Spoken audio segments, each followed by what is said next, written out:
Once around the park, James, and don't spare the horses.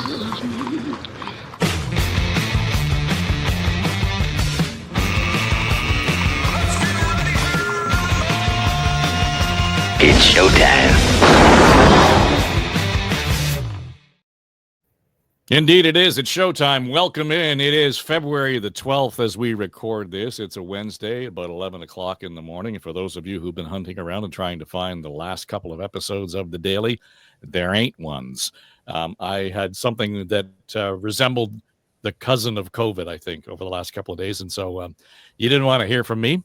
So we put them on ice and just was all the better for, waiting, getting ready, doing the show. So for those of you who reached out and said, where the hell are you? Thank you. You were more worried about the podcast than my health, but I get it. So healthcare, clearly my number one issue right now in the Ontario campaign. It is On the Ledge, your Ontario Politics podcast. It's the daily edition. And let's welcome in our cast, our comms and strategy team, starting with Brad Ross is here. Anne-Marie Aikens also at the table. Lindsay Broadhead and Bob Reed. And of course, they've all bring their considerable experience in terms of public affairs comms in the public sector and war rooms, etc. So I just want to start with sort of a pulse taking on where we are right now. And I'm just going to play a couple of clips. I thought of all of you on the weekend when I saw this, when the Premier was asked about other parties doubling the ODSP payment. Care people for a little while on Ontario Works. Healthy, young people that are sitting on the couch watching the Flintstones. They should be out there, they should be working. There's still 200,000 jobs available here in Ontario. We can't afford that. Everyone should be out there when they have a chance. Apply. Now, if they go through rough times for a little bit, I get that. Not a problem. But there's people that have been on Ontario Works, welfare, healthy people for their whole lives. Well, these hardworking people are paying for them to sit on the couch and watch the Flintstones or the soap operas or whatever they're watching. That has to. And, of course, that struck a chord and, just began a conversation around, if he may be the candidate that the Tories are most worried about when we have a clip like that. It was Super Bowl Sunday, and the Tories and the Liberals had their ads out, and Bonnie Crombie was asked first thing about the ad war on Monday morning. So I was very proud that we were at the clout. We raised the money to run Super Bowl ads, and we're the only two parties that did. So let's say it's, the Ford against Crombie in this race, and I'm happy to challenge him anytime on his turf or in mine. And my turf's the gym, so if he wants to come at me, and we'll have a competition in the gym, and maybe we'll do push-ups. What do you think? Yeah, all the problems are solved because we can do a push-up challenge. And then there were the various and sundry other items that popped up on Twitter. And of course, Ed the Sock coming out and making a difference, and he is endorsing Bonnie Crombie. And the questions around beluga whales was put to the Premier, and he says they're better off where they are rather than putting them in the ocean. So again, all of this around the backdrop of tariffs, the backdrop of getting down to talk about serious issues. Lindsay Broadhead, what do you make of it all? I mean, start with the Flintstones or go where you want. You do laugh with the Flintstones. I mean, Ford has pulled out that particular strategy a number of times. I don't know how successful it is, but it's fascinating through the comms lens because he's done it a few times with the immigrant population and now a couple of times as well with the non-working population.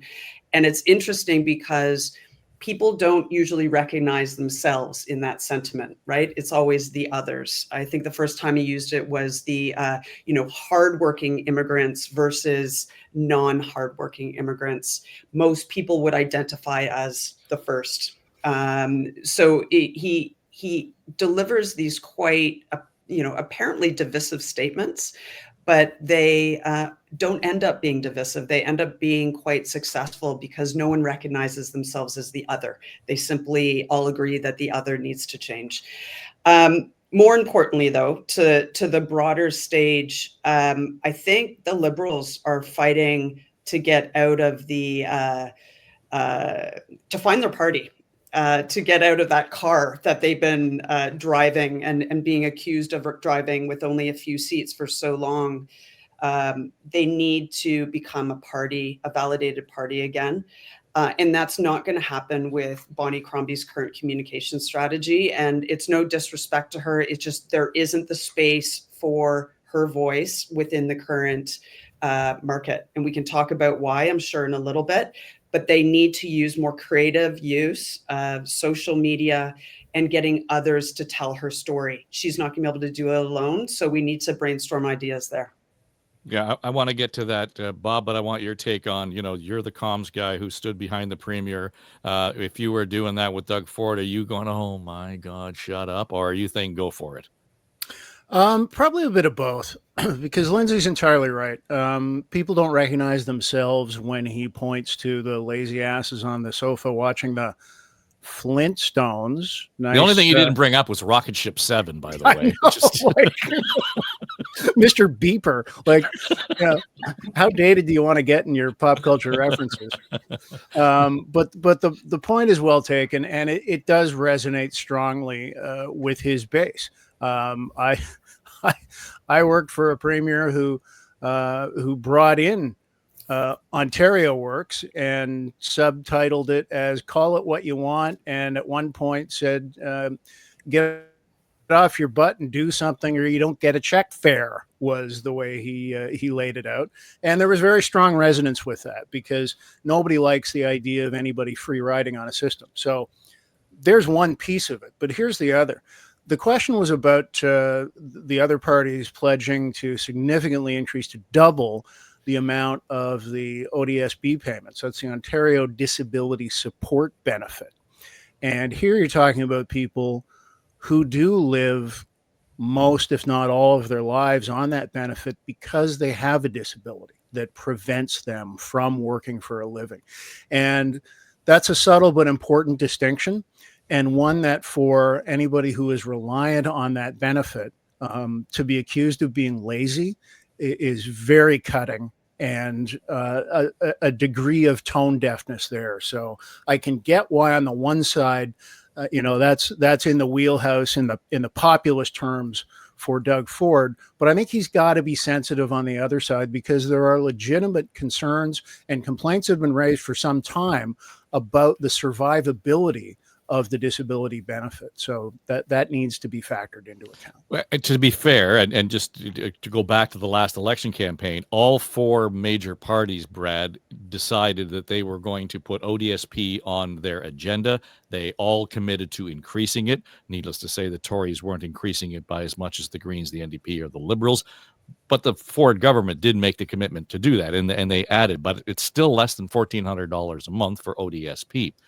My friends at the Daily Bread Food Bank will tell you, and others, it's legislated poverty for folks who are living on disability. What I don't understand here is, and he had to know this question was coming, is why he would not have given the answer I just did. Well, we just increased it, and we recognize that there's a problem there. He went off on the tangent on the welfare question. Yeah. I mean, I think Bob and Lindsay have both sort of alluded to this, and he's playing to his base, to the guy at the end of the bar, who subscribes to people on welfare or disability or whatever, are lazy, and all of this nonsense. And I don't think any of this has resonated, because there's only really one issue right now, and that is Trump and tariffs. That has sucked the oxygen out of the room on all of these issues. So the Liberals and the NDP, the Greens, I guess, to a degree, are scrambling every day to try to lock down on an issue, to trip Ford up, whether it's the hot mic, and maybe we'll get into that one. But I don't. I think Ford is that everyman populist, and not unlike Trump to the south, gets a pass for sometimes stepping in a little bit. Oh, that's just Doug, and he's folksy. Yeah, Anne-Marie, I worry about us being too glib or flippant about he's just a Trump, because I wouldn't. I understand why we make that comparison, but let's face it, Doug Ford is no Donald Trump. Well, I don't know if anybody is a Donald Trump, but he certainly has similarities, as Brad said, that he really does go to people's if misconceptions, myths, prejudices against certain populations. And in this case, he pivoted. Most people don't know what ODSP, those initials, the acronyms, go to. So he used that opportunity just to flip the script and talk about the lazy freeloaders, the bums that are sitting on the couch. And he used his really folksy way of trying to do that, and even using the people behind him, these hardworking people.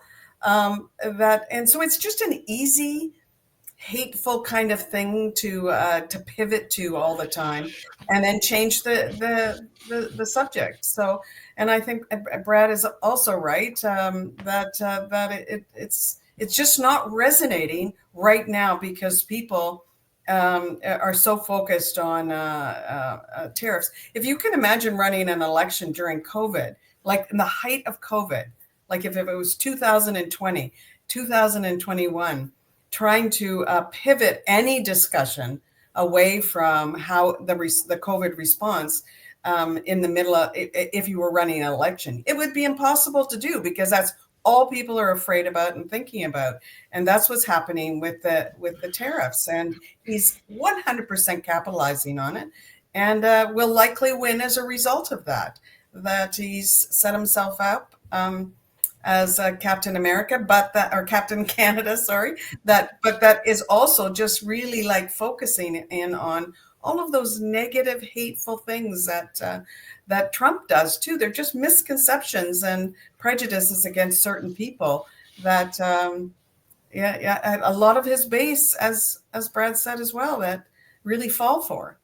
Well, I mean, I go back to just being careful with the comparison because he is not deconstructing the country or the province as we speak. I mean, what Donald Trump is doing is cutting off all of the lifelines for the United States that have made it the United States, that has made this the American century. He's bringing it to a crashing end. So I understand the populist side of this thing, and I'm not defending the premier because I think what he said was really stupid and not at all on point, or at all, to Bob's point, nearly as sensitive to the fact that people living on disability pensions mostly live in poverty, and we're okay with that. I mean, that's what it made it sound like. So I have an issue with that. Lindsay, I want to go back to a point you made around the Liberals. And, so far on this show, that has been the resonating theme around the Liberals, has been that they have not been able to cut through, that they look to be ill-prepared. It was last week, Bonnie Crombie was in front of what looked like the right backdrop with people behind her and some level of energy. And I suggested to the team on the show that day that it might have been her best 45 seconds on the campaign. Doug Ford said he'd end hallway medicine. He didn't get it done. He said he'd cut your taxes. He didn't get it done. He said he'd build 1.5 million homes. He didn't get it done. And we will. And that's what formed the basis of our platform. Delivering a family doctor to you within 4 years.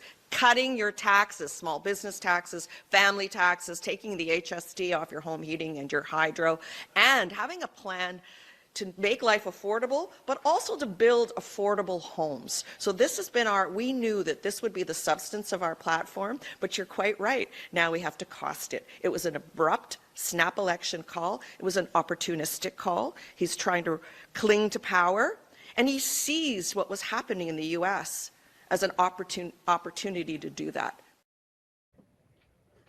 And it's good politics. I mean, and all of that work. But I think it was the first hint of any kind of fire or energy around her campaign. And before you respond, Lindsay, I just want to reference the interview she did with John Moore this morning on News Talk 1010. Came in, sat down, and, John asked the right question. What would you do differently?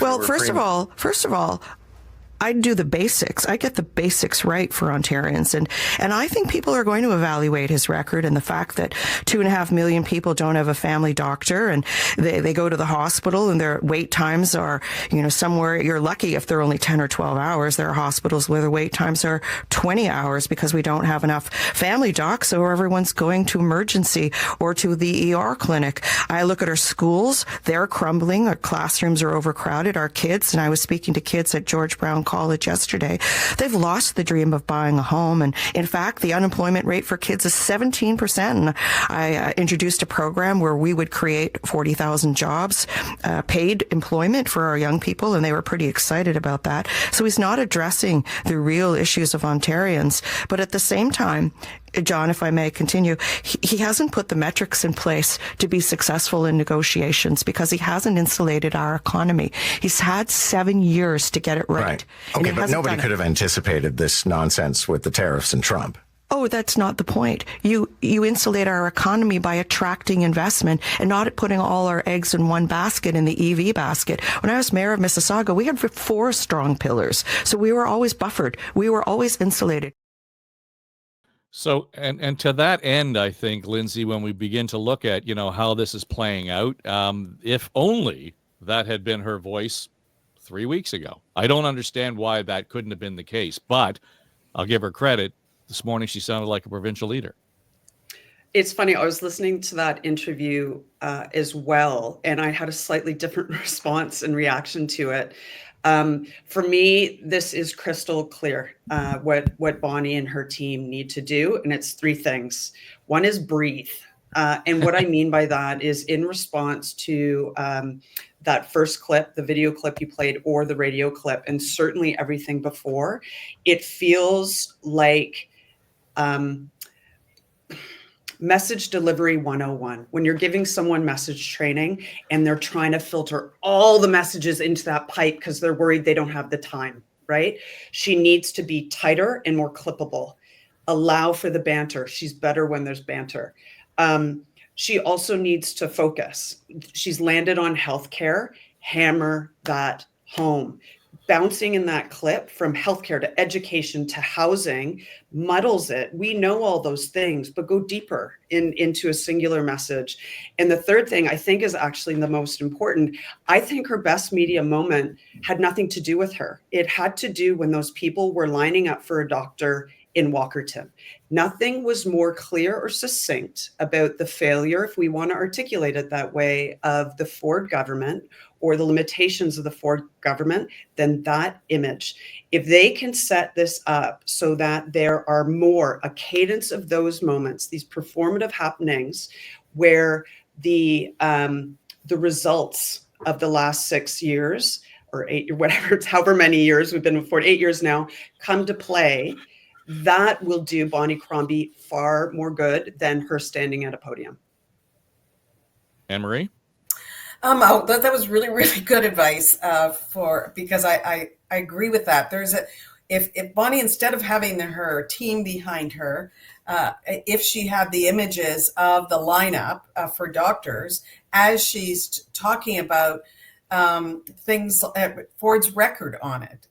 I love her connecting it to Ford's record on it because there's a reason why we have a shortage of doctors. There's a reason, systemic reasons. This didn't just happen overnight, and nobody's talking about too much. John Moore did today a little bit talk about why we don't have, why we have a shortage. There's systemic reasons that came all the way through Ford's tenure that he let happen, and this wasn't a surprise that now we're at this place. So not only his record of why we're at this place and why things are so bad.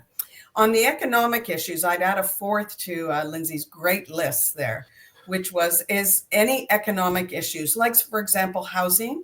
I think the Liberals have to hook it to the tariffs, and why it's even more important now to have a clear plan on how we're going to deal with the impact of tariffs on housing. Because if you think housing is bad now, it's going to be much, much worse with the tariffs, because houses need steel and they need lumber and they need all of the things that often we get from the U.S. So that's something that I think that the Liberals could do to strengthen their messages and to talk about what everybody wants to know about, which is the tariffs and how they want to have a vision of how her as premier will deal with the tariffs. They're getting that every day about Ford, how he would. And he's taking credit for things that he has nothing to do with. But I think she really needs to give a vision on how she would deal with the economics. Well, I might disagree with you on the fact that I'm not sure that the premier has done a very good job at saying beyond cutting off the power or whatever the sort of the rhetoric or the fiery rhetoric around it is. I don't get a sense yet as to this is what a Ford government will do to make our economy more resilient. I haven't heard anybody really articulate that well. But Bob, back to the Crombie piece, I understand what Lindsay and Amory are saying about there's a lot out there, but here's what happened to me. I'm thinking people are about their business, and of the 5 things that she dropped, it resonated maybe with different people, but it actually cut through and said, oh yeah, my kid needs to buy a house, they're not going to be able to do that, or yes, I don't have a doctor, or yes. So piling on actually has an effect, I think, that could be positive for her. There's urgency around all of those things. That's the first I'd seen of that podium clip when you showed it just now, Dave. And my initial reaction was, wow, that's a good clip. That's a very strong push there for Bonnie Crombie and for the Liberals. I part ways with my peers here in that I don't think she was overpacking it. To me, I took away 3 key points there, right? Healthcare, first and foremost, the family doctor thing, affordability with a promise of some tax relief to help with that, and housing. And you got to have the 3-point plan. And so I heard it come through in that. I didn't think it was overstuffing tremendously. And I agree with you, Dave. She looked very much like a leader in that clip. And it's the first we've really seen of this. I don't know why it's taken so long for Crombie to get her legs under her like that. But now she really seems to be there. She seems to have a clear sense of what her campaign is about, what the priorities are. And I do think healthcare and the family doctors in particular is an excellent strategy for them to grab onto, because it is a vulnerability for Ford and the Conservatives. I don't think there's any truck in her trying to out-Captain Canada him or to try and have the fight on who's the best to deal with Trump and the tariffs. That's how Ford framed this election, obviously, as we all know, going into it. I don't think that's a strong arena for either of the opposition parties to try and have that fight on. They need to have it somewhere where they've got potentially greater traction and stronger vulnerability on the part of the incumbent government, and that is on the healthcare file. Well, Brad, the whole idea, though, of the earlier clip, what I thought was really impressive about it was that she took the "Get It Done" slogan from the last campaign, and she just kept saying, he didn't get it done. He didn't get it done. He didn't get it done. So to me, again, a lot in that clip, but it was the litany of failure that she so desperately wants to go after.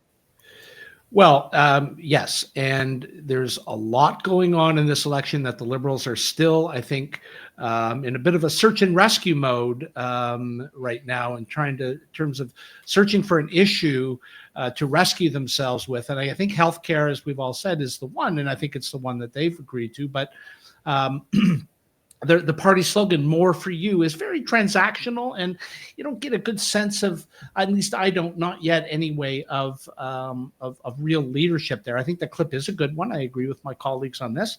But then if it's anything like metrics and insulating the economy, all valid, but that is not going to resonate with people. Doug Ford did not, excuse me, call this election because he thought he might lose. He didn't have to call one when he had 18 months still. She keeps calling it. Bonnie Crombie referred to it as a snap election. If the Liberals were surprised, and I think we talked about this last time, if they were surprised by this election call, then that's that's malpractice, frankly, political malpractice on the part of the Liberal Party. They put together this attack ad on the hot mic that Ford got caught on, talking about Trump, and that's just not resonating. I think I saw or heard a poll where 61% of men support Doug Ford. That's a huge obstacle or hurdle to overcome. So they really do need to. Bonnie Crombie and her team really do need to focus on and find, and maybe something will happen in the debates this Monday, or the debate this Monday. But boy, they're really sort of flailing, looking for something to grab onto that's going to dislodge Ford. And clearly, he says these silly things that just they're not making a difference. Well, when we look at the conversation that around the push-up challenge, I mean, even in there, I think the idea was that this is not about the other opposition parties; it's me against Ford. So interesting. Maybe some body shaming there too, Dave. If maybe, if I might, but which he did to his own brother, by the way, with his weigh-in challenge. Remember that? Oh my! Oh, yes. Who isn't triggered by that memory? No. But here's the thing. When we look at this, Bob, the folks at 338 Canada, they're, looking at all the polls and everything else.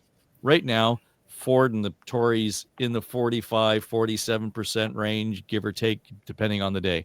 But the last one I saw, the modeling hinted that the Ford party could win 100 freaking seats in Ontario. And if you look at the modeling further down, the NDP are at 13. The Liberals are at 8, even though the Liberals outpoll the NDP. We might face a situation here where neither of the opposition parties has official party status. That is incomprehensible to me. I mean, never have we seen this in Ontario, where there's one party with party status. So I would be concerned if that was the outcome. I'm concerned by polls like that for a couple of reasons. One, that's the kind of polling and that's the kind of background that makes people say, okay, clearly my vote doesn't matter. This thing is all preordained. Nothing's going to stop Ford's wave, so it doesn't matter what I do with my vote. Well, we saw that in 1990. When there was no way, no how, David Peterson wasn't going to form another Liberal government. So it didn't matter what I did with my vote. And enough people didn't matter voted NDP and voted in an NDP majority. Now, I don't see any signs of that happening this time. But when people think their vote is worthless, then they're willing to give it to just about anybody. So it'll be very interesting to see how much of that tracks when we actually get to counting ballots. The other side of it is, I think more than anything, they would never admit to this, but Bonnie Crombie really does need to campaign to be opposition leader. A win for her is to get her party back to party status, for starters, and secondly, back to official opposition. And I think that's the most realistic win for the Liberals in this. And I think that's why they are putting all of their eggs into the healthcare basket and hoping that will track. Yeah, interesting, though, Anne-Marie, when you look at the way the federal Liberals are performing right now in the polls. I mean, they were dead as a doornail. I think at one point they bottomed out close to 16 or 18%. And then Trudeau decides that he's going to bugger off and do the right thing, I suppose, for a lot of Liberals. The idea then that there were conservatives who were thinking, Trudeau was out of the picture, we'll take a look. The Carney numbers seem to say, well, if he were in the chair, the Liberals and the Conservatives would be in a neck and neck tie. Our friend John Wright has been keeping an eye on this, and he was texting me this morning suggesting that bump for the federal Liberals actually puts some, wind under the wings of the provincial Liberals in this case. And he expects to see probably in Toronto or urban centers, the Liberals will take advantage of that, what's going on in Ottawa. Yeah, I think so too. I hope so too, because a strong opposition is that's what democracy depends on. Is you really need a strong opposition, and I really I do hope that happens. And I think the Liberals, I think over the next month, are going to even increase even more federal Liberals, because I think the whole Polyev wave that we were on in this country was based on a very simple things.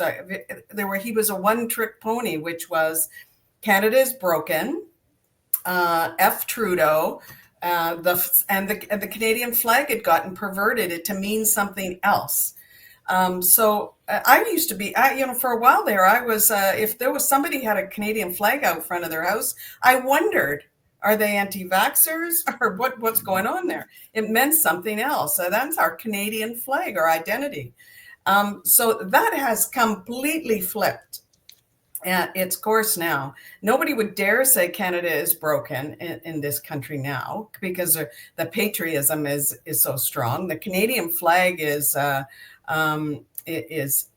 become a symbol for us once again, a positive symbol, and Trudeau's leaving.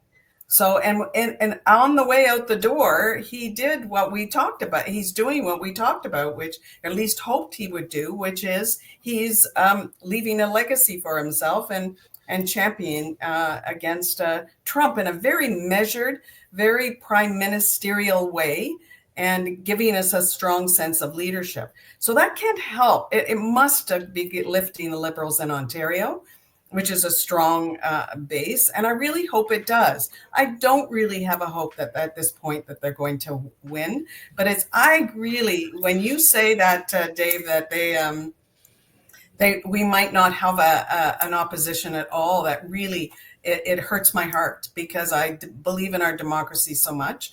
And it really does depend on a strong opposition. And as Bob said, the disillusionment it would give to voters that my vote doesn't matter, and nobody's going to have the funding to be able to put out a strong opposition without any seats. So that I really do hope they get stronger and stronger. So I'm rooting for them to really help Bonnie get her legs, like she did in that clip. That clip did give me a sense of she's a leader. Yeah, and that's key, Anne-Marie, and for the benefit of listeners who might not read the tea leaves as finely as we do, but having official party status in the legislature is crucially important, because it carries with it a range of additional funding that comes from the Legislative Assembly itself, that allows for policy and research staff to work for your caucus. When I crossed the floor from journalism into politics, it was for the party that was in third place at the time, but we had party status. And so that enabled us to be able to do our research, to develop policy, to be able to formulate really good angles in question period, to hold the government to account. If you have one or two opposition parties that don't meet that threshold and don't have those resources, Anne-Marie, you're right. That's bad for democracy. Well, when we look at it, though, interesting in all of this conversation, Lindsay, we have not talked about the NDP. For me, they have almost disappeared from the narrative in the conversation. And I'm liking to think I'd pay attention a little bit. The NDP's opportunity was around the tariffs, with the steel, with the aluminum particularly. But Hamilton and Sault Ste. Marie, that should be their backyard. And whatever they were doing didn't cut through. Well, and I almost struck to ask you, like, are you talking provincially or federally? Because it's yes to both. Everything Bob and Emery just said about official party status, and this is a flag I've been flying for a long time, insofar as regardless of what party we fight for if we're partisan, and especially if we're nonpartisan, I think it's always to our best interest to have a strong second party, for the reasons Bob said. One of the reasons he said in particular, which is holding the sitting government to account. Mart Stiles, I haven't seen, she says good things, but there's no action or activation. And I think that word action is something that we're circling provincially again and again and again, right? In terms of why Mr. Ford is so strong. You know, Captain Canada, that's a man of action. He gets out with a shovel when there's snow on the ground. He lifts things up. He's out there during COVID with it, getting masks. He does stuff. And I think in a crisis, you want a leader who does stuff, makes decisions, isn't scared, isn't just full of hyperbole. Bonnie Crombie needs to move into that place of action. Her place, as we've discussed, isn't in tariff land. It's on the ground and what's affecting Ontarians. And then federally, I mean, same thing. Their action has been troubled for a long time and hasn't been productive as I think it once was. It's very distracting. Well, Brad, I think once the election's over and we watch and see how all this plays out, and here's, I mean, it worries me to no end that we would have a government without an official opposition anywhere in this country, never mind here in Ontario. But this is an extinction event for the Liberals if they do not achieve official party status. I mean, I don't know how they roll it out again. I think they said that about the Tories federally when Kim Campbell was reduced to 2 seats. Okay, but that only happened once. Yeah. So right? I don't. This would be the third election where they were sitting around 8 seats. I mean, well, let's hope our friends in the Fourth Estate get a little more some resources then behind them to hold the government to account a bit more. But so if the Liberals want to not just maintain party status, but to Bob's point, become official opposition, they do need to find an issue, and it isn't things like, and I know they're trying to, healthcare, but they're all over the place. So what was it, transportation last week or the week before? Bonnie Crombie was out near Kennedy Station, subway station, talking about she's going to fund platform edge doors on the TTC. I mean, that is just such an incredible thing to say. Or uncredible, if you will. I don't know, because she didn't cost it. And I can tell you the cost is almost as uncredible as Doug Ford's tunnel under the 401. It's just not going to happen. You're going to spend tens and hundreds of billions of dollars that would be better poured into healthcare. So I think to be clear that the hundreds of billions of dollars didn't apply to the platform. Well, I can tell you, platform edge doors are going to be at least $50 to $75 billion. This is not a cheap. You can't just don't put up a fence at the edge of the platform. This is an incredibly complicated technology, retrofitting an infrastructure that's going to have to close stations for weeks on end. I mean, listen, nothing against my former colleagues and friends at the TTC, but they struggle right now with slow orders on the system and track issues. Putting up platform edge doors across the network is just not going to happen in our lifetime, I'm afraid to say. So I want to go back to the NDP though, and Mart Stiles, and she met with United Steelworkers. I think it was yesterday or the day before. That's a constituency. Union workshops, union workplaces, excuse me, that were the linchpin of NDP support. Those union blue collar type workers have sort of shifted. They've become sort of almost anti-establishment in how they view government, prefer small government, and so they've shifted to a more conservative point of view, at least politically. So I'm not sure where the NDP lands in all of this. is it education? Is it housing? All very, very important issues. But again, as I think I said earlier, the only issue right now that is on people's minds is what Donald Trump is doing, not just on the tariff issue, but threatening annexation and really causing all sorts of distress, existential distress that goes beyond simply tariffs.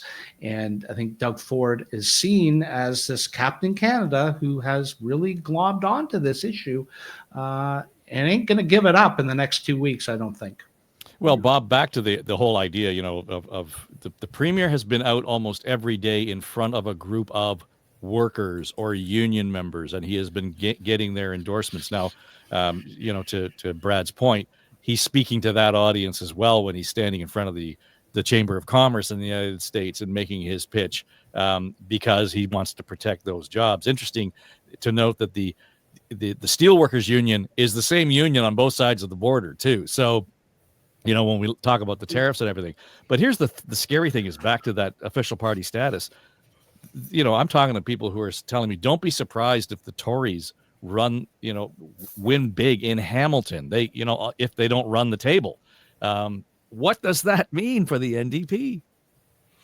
Well, we've seen it before. We saw it with the Mike Harris wave in 1995 when we won seats in Hamilton and in Oshawa that astonished a lot of people. And I remember Mike Harris remarking one day during that campaign, he said, yeah, the auto workers like their tax cuts too. So to be able to bridge that perceived divide, it was always just a given that, well, the NDP owns the unions, the union vote, and 'twas ever thus, and that's just the way it is. No, that's not the case anymore. The major unions, the major industrial unions, are made up of people who make very good wages in those car plants, in those steel mills, in the skilled roles that they bring to bear. So they're going to look to whoever they have the greatest confidence in to promote their sector, to preserve their job first and foremost before anything. And as I said, we have seen this before, but we saw it again in the previous elections that Ford has won, and that still remains strong. So the NDP can't count on those votes. Yeah, and I think that's a fair comment. It just feels like they have been caught flat-footed, and this isn't something that just happened overnight. To your point, it's one of those things where they have not been as prepared. Even to the point, Anne-Marie, I heard somebody last week, it might have been Tim Hudak, was saying, the whole idea of taking the tolls off of the 407 on the east end of the 407 because that's the one that's controlled by the government, et cetera. He's doing something he doesn't have to do. He's taking money out of the treasury, but given his competitive nature, it's because he's only missing one seat in Durham, and he figures that if he can take the tariffs off that, the people in Durham are going to use that highway, and that's going to be a benefit to him. He's going to run the table again out around Oshawa and Durham. Yeah, and I think he's using that. Doug Ford used to. Do you remember in the days when he used to say, "I'm not a politician, I'm not a career," he just tried to pretend he was not a career politician. He used that line in Washington yesterday from the podium. Exactly. That's why I was going to bring it up. Yesterday, I listened to his speech, and I'm like, he just flatly states, "I'm not a politician." A man that's running to be the premier for the third term. So I'm like, you are exactly a politician, but he's trying to pretend that he's not. And, that he's just a regular working stiff like everybody else. But I think it's back to the unions. I think the unions have really changed over the years. Unions were formed historically based on they were factory workers that had deplorable working conditions, bad wages, and no job security. And over the years, because of the unions, they have now, as Bob said, well-paying jobs. They have good job security. They have great benefits. The laws have changed significantly. So, but the unions themselves, per se, have persisted. Now, but I think they think differently, and I think they're thinking like the rest of us all think, and it's about housing and healthcare and job security, and the tariffs have them probably scared the crap out of them because of the job security issues and losing their jobs because of the tariffs have made them their jobs redundant and unaffordable to Canadians and U.S. citizens. So I think that's changed. So they're, I think, struggling to look like who's going to do the best job for me. And Ford right now is because of the tariffs is making it look like he's just going to do the best job. And that is a very broad definition of the job for us. And so I think I think that's why I think the other parties need to somehow work in tariffs and jobs into every issue. And that may be really difficult, but they have to. I think it's the only way people are going to stop and pay attention right now. So let me take that and suggest that we want to flip the lens on it a bit as we head into preparations for the debate Monday night, Lindsay, because there will be a question from the panel about tariffs. There's no question about that. But it won't be 90 minutes of tariffs. There will be questions about healthcare. There will be questions about housing. There will be questions about autism, all of the things that, all the issues that we want to talk about, whether it's ODSP or whatever. So what's your advice to the Premier on that? Because he's going to be asked to account for some of these other issues that he has been quite happy to stay away from and just talk about tariffs. Well, a couple of things, and this gets brought up every time debates are on the horizon, whether it's in the States or in Canada, and that is, questioning what the contemporary value and impact of debates are in the first place, right? And I think there's a very learned school of thought that suggests there isn't a huge viewing audience to the debate in its full, but what you want are really solid clips that you can then push through your own channels. And Ford, probably compared to very few, do this very well. His team, back to his brother's days, is based on social media and creating their own channels. They're the experts of this. So the more times Ford dismisses, and bridges to where he wants to go and what the future is like and what where the urgency is, my sense is that's where he'll continuously go. He's not going to be open to the idea, nor should he be, in terms of defending his record. It's going to be about why his team is best placed to, frankly, defend Ontario, and he'll probably extend it to Canada.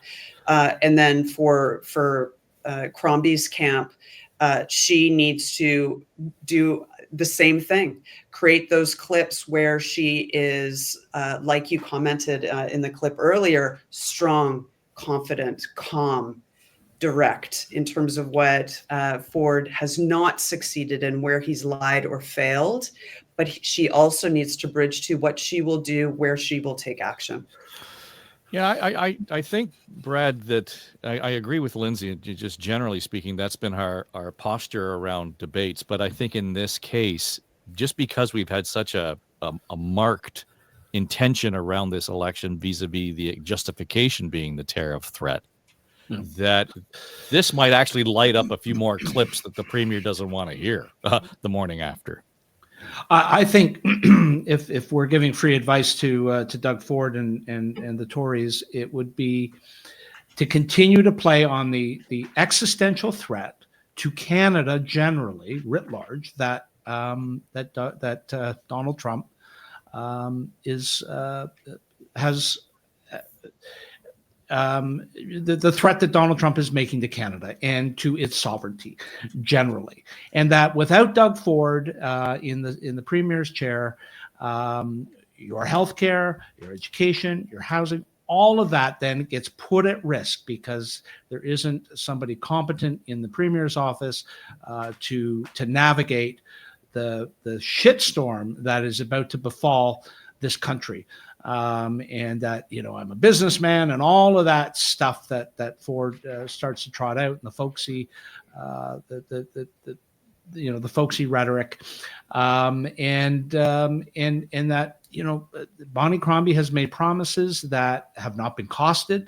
And so, when we need to protect jobs, the last thing we need are tax increases. All of that kind of, I'm not saying that that's what would happen, but I think that that's probably the route he would go. The route that I would consider, at least, is that, let's get me the mandate I need to fight these tariffs and the existential threat, and working with the prime minister, whoever that may be, and the other premiers, and et cetera, and that I am Captain Canada, and all of those other issues will be protected. Hence the slogan, protecting Ontario. Well, Bob, is it wise then just for the premier to kind of sit back and just, let them bring it to him, do the rope-a-dope, don't even get into, trading blows with anybody? What would be wise is if the Conservative campaign transcribed everything that Brad just said and put that into their manual, because that was a master class right there in laying out the strategy. And yes, he's a front runner. He's been running a front runner campaign. You can expect a front runner debate performance where he knows he's going to get the questions on all those other ancillary issues that you identified, Dave. I think he'll be ready for those. I think he's got comebacks on all of them. A couple of dynamic challenges. For the first time since his first campaign, he's facing two women at the other podiums. And there is a degree of optics and sensitivity that needs to come into play with that. I'm not saying they can't take it and he can't dish it out, but the fundamental reality is he needs to be a little more careful in terms of how he counterattacks and how that looks and how that delivers. But by and large, I expect you will see, as Brad said, a consistent tie back to the ballot question that was defined at the outset by the Conservatives in this campaign, and making every other issue connected back to the fundamental one. The other thing to consider here, Anne-Marie, is he's done this 3 times. This will be his third leaders debate in an election campaign. He had his share of, debates when he was running for council and mayor here in Toronto. So he is really good at this already. And I'm not suggesting for a second that Crombie or Stiles don't have the ability to step up. But when I talked to John Tory and Tim Hudak last week about this, they talk about how terrifying it was to step into that room, only have the questioners from the media in the room, and Cyclops cameras in the room. There's no way of knowing how well you're doing or anything else. So to have that level of comfort for the premier, I think is an opportunity for him. The other guy that we're not talking about is Mike Schreiner, and Schreiner's had a few of these already as well. And it's worth remembering, I think it was the last one, Mike Schreiner brought up a point and Doug Ford said, "That's a good idea. I could work with you." I mean, so there was, I'm not sure we'll see much of that in this case, but that it expresses this level of comfort and experience behind the podium at the debate.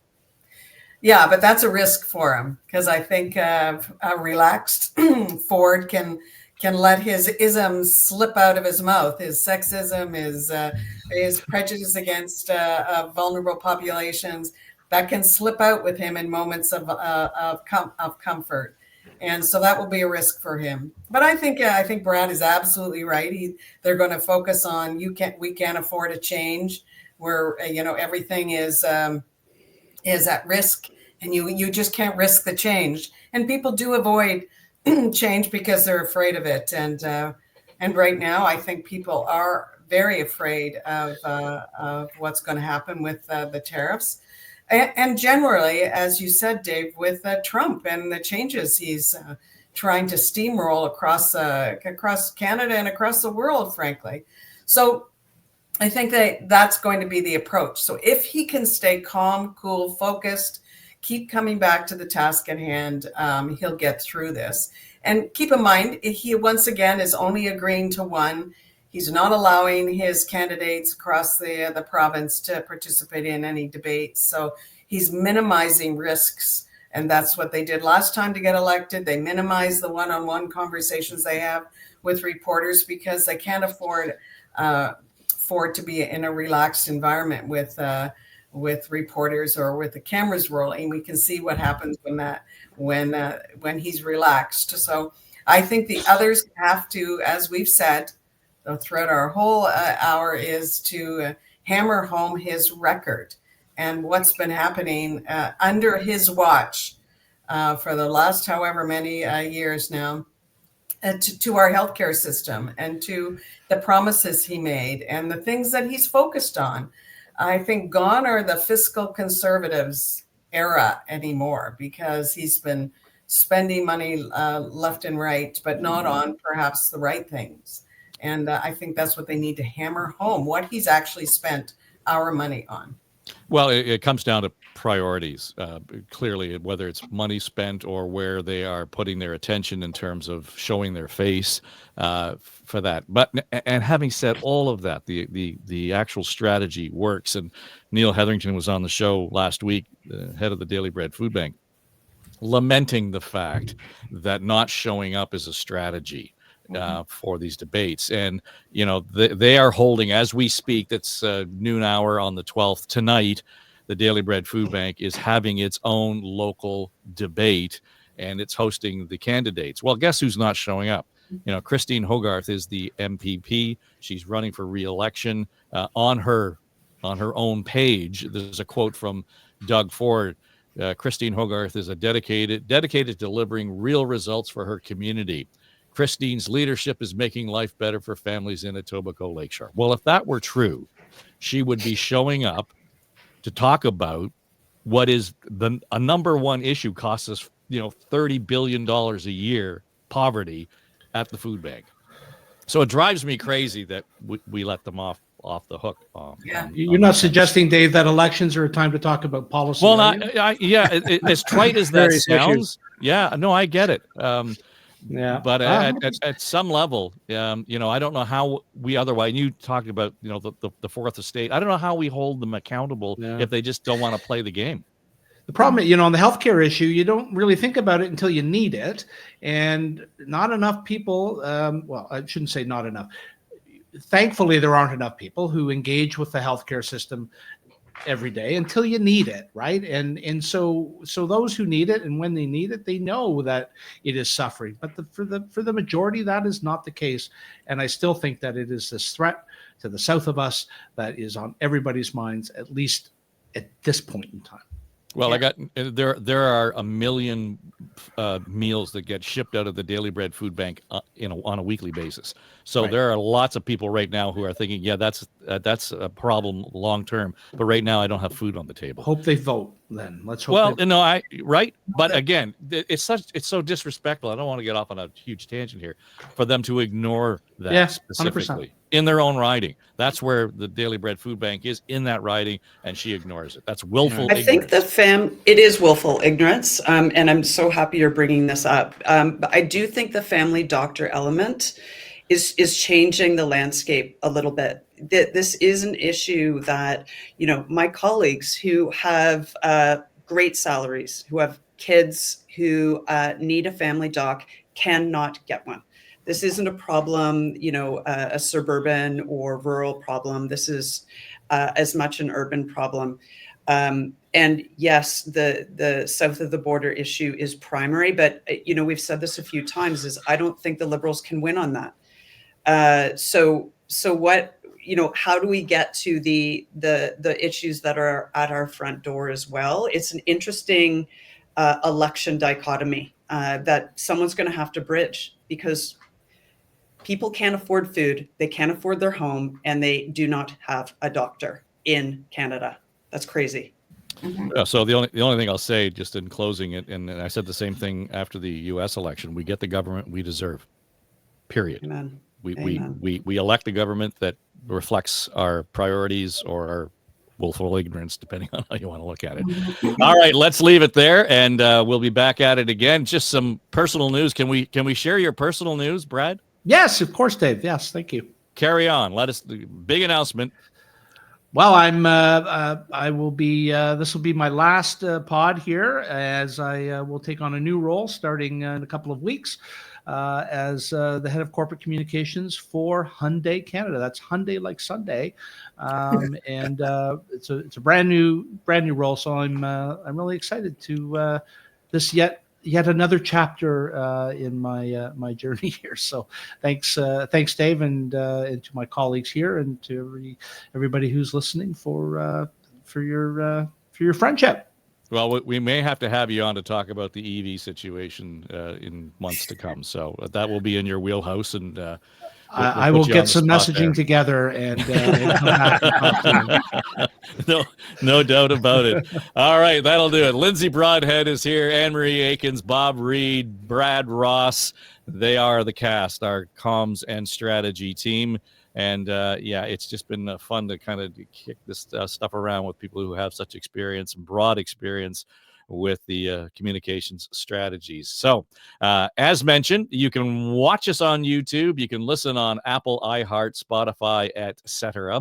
And we've also got a talkback message. And if you want to leave us a message about the show, go to my website, davetrafford.com, hit the talkback message, and we'll include it in the show.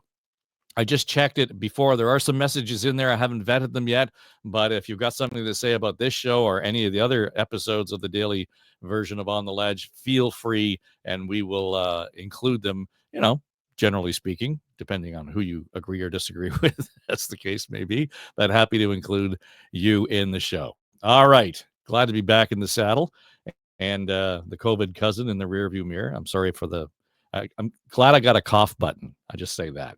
And that'll do it. This is the On the Ledge, the daily edition for Story Studio Network. I'm Dave.